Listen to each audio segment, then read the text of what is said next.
ریاست کارهای داخلی در شهر دوشنبه بار اول آزمون بهترین خبررسانی مردمی را اعلان کرده است. داوطلب اشتراک در آزمون باید نوار ویدیو و یا عکس عمل خلاف قانون را توسط شبکه‌های اجتماعی به این اداره برساند. خبرنگاران رادیوی آزادی میگویند که اکثر مصاحبان آنها از این اقدام پشتیبانی میکنند، ولی بعضیها آزمون را تشویق خبرکشی نامیدند.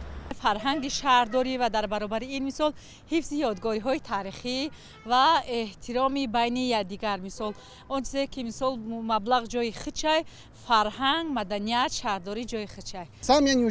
من در این گونه آزمون‌ها اشتراک نمی‌کنم، بله برای من فرق نداره.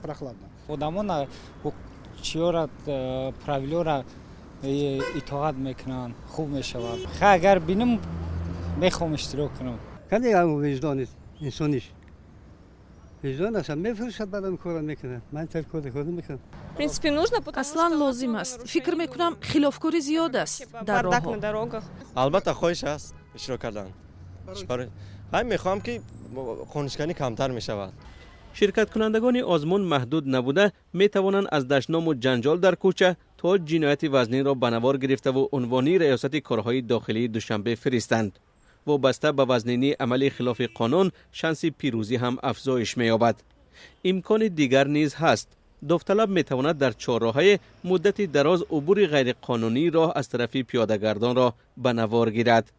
مثلا این نوار را در نزد مرکز سودای صدبرگ گرفتند. مرد ناشناس راه را غیر قانونی می‌گذرد. نوار به آزمون فرستاده شده است. برنده جایزه اول 5000 سامانی، جای دوم 3000 سامانی و جای سوم 2000 سامانی به دست خواهد آورد. هیئت مخصوص از بین نوارهای فرستاده شده بهترین را انتخاب می‌کنند. نام غالبان تنها در صورت رضایت آنها اعلان کرده خواهد شد.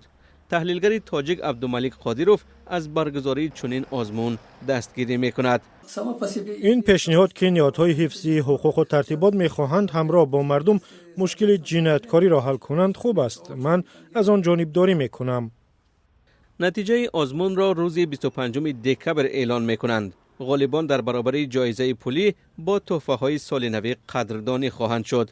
اما تا حال معلوم نشده است که آزمون خبررسان‌های مردمی دائمی خواهد شد یا نه.